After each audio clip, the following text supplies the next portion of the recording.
I was asked recently, why does the UK no longer seem to make things? And it was a great question because it goes right to the heart of what we mean by growth. Can a country grow without manufacturing was the subtext to the question that I was asked. I think that's fair because for 40 years we have been told that finance and services will make us rich. And the truth is, that has not worked. We're still told, by Rachel Reeves, for example, that the City of London represents the jewel in the crown of the UK economy, the driver of growth, the foundation of our wealth, the basis for our exports and prosperity for all. We were told we could financially engineer and speculate whilst leaving others to do the manufacturing for us. But this is fantasy economics. It's money elevated over making. And like it or not, you cannot live off money. I don't recommend trying to eat it, not least because most of it's purely electronic, and I'm darn sure that eating some microchips won't be good for you. So, the truth is that we are now a dependent economy as a consequence of this policy. Britain consumes more than it produces. This is a simple, straightforward statement of fact. We import more than we export. That's how we know that this is the case. Prosperity is now dependent more on property bubbles and hot money and on tax haven satellites that sustain an illusion of wealth flowing into this country than it does on industrial and national capacity, all of which have now been hollowed out. Why does this matter? It matters because manufacturing is not about nostalgia. It creates skills. It creates design expertise. It creates innovation. It rewards those who partake in it because they get a sense of satisfaction out of having made something. I know that. It's why one of my hobbies does involve literally making things from scratch, putting together something that works that didn't previously exist. And manufacturing also creates apprenticeships in real skills that are sustainable, and they provide stable work. This then strengthens local economies through multiplier effects, and that has social and political consequences. We are dependent on imports, and that leads to a sense of a lack of ownership of who and what we are. Industrial decline has followed, and it has left hollowed out towns right across the UK. That loss might not be captured in GDP, but it's visible on the streets of this country. And in turn, that has fed into the growth of the far right, because there is despair in abandoned communities, and I understand that. So, we have to make choices. The government chose finance over industry in the 1980s. I remember Thatcher's arrival. I'm old enough to do so. I voted for the first time in a general election in 1979, and we got Thatcher, and she set out to dismantle British industry. Unemployment went through the roof. It ran to millions because she destroyed factory after factory after factory with the deliberate destruction of industry and the inflation of the value of the pound to suit the needs and greed of the wealthy at cost to the real people of this country. Her mantra of let the market decide meant let the city decide, and speculation replaced long-term investment. Share buybacks replaced research, and bonuses replaced wages for working people. Finance dominated. We set banks to rule over the allocation of land within society, and that's how they thought they could make their money, and they ceased to fund innovation. Good ideas and talent were wasted. Manufacturers lacked patient long-term finance, and Labour now promotes foreign takeovers as investment, calling it foreign direct investment. But let's be clear, it's all about selling the family silver. Selling the future creates economic insecurity and not prosperity, as Labour would have it. So, we need to rebuild, but that requires deliberate action. Just as the destruction of manufacturing was a deliberate choice by government, so must the rebuilding of manufacturing capacity in this country be the consequence of deliberate government choice.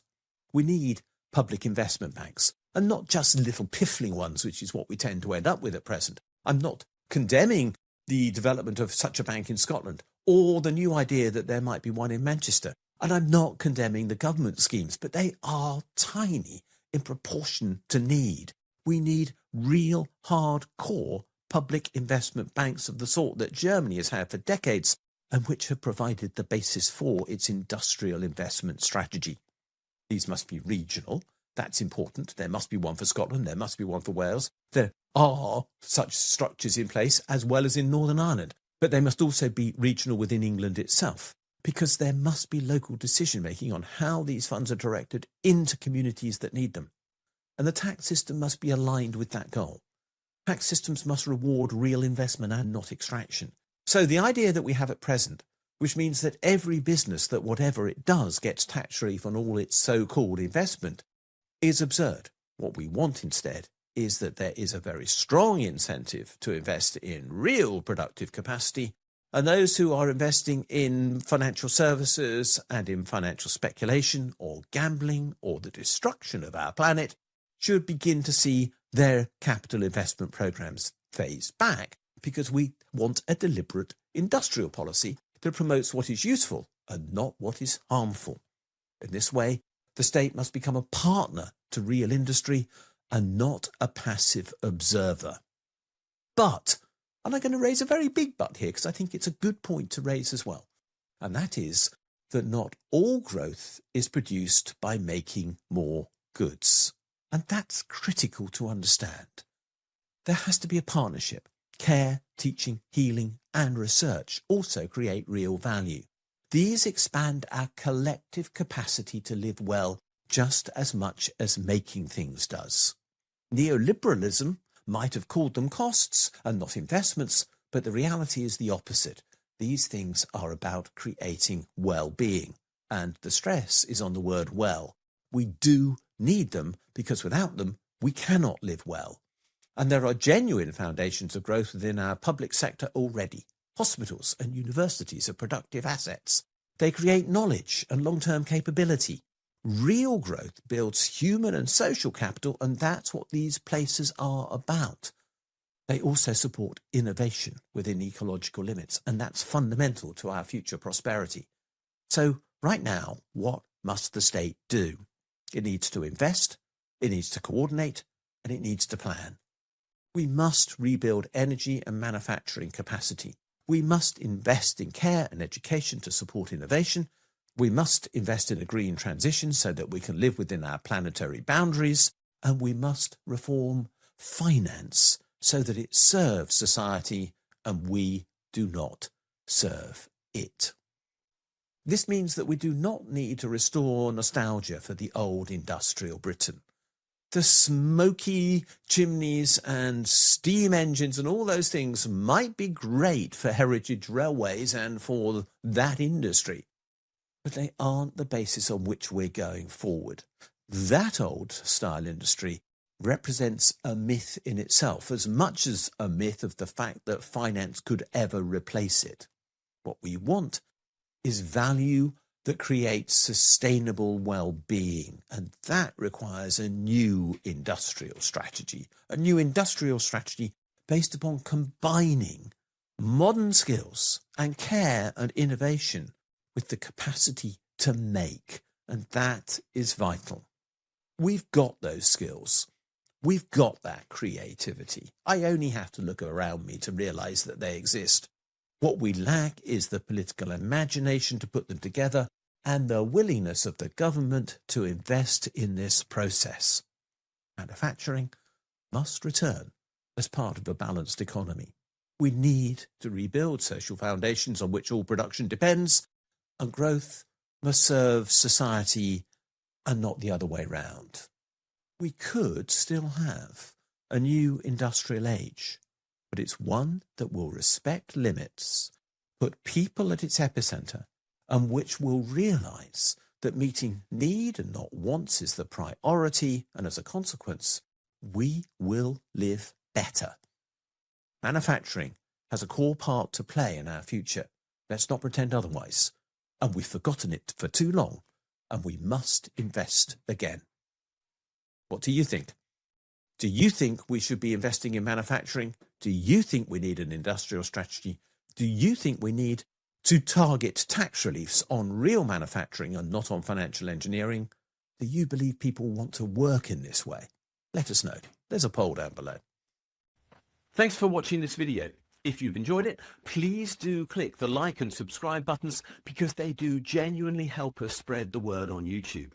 As importantly, could you have a look at the section below this video where it says more, and there you'll find a link to my blog. And if you follow that for the specific link to the blog entry related to this video, you'll find a transcript of this video and lots of other related material, plus a ChatGPT prompt that you could use to write a letter to your MP on the contents of this video, which will turn you into a campaigner, which will be a great thing to do. Finally, if you do appreciate the work we're doing, can you think about giving us a donation? If you'd like to do so, there's a link below, or you can find one on my blog where there's a Ko-fi button saying, please buy me a coffee. Thanks a lot, and we'll see you again soon.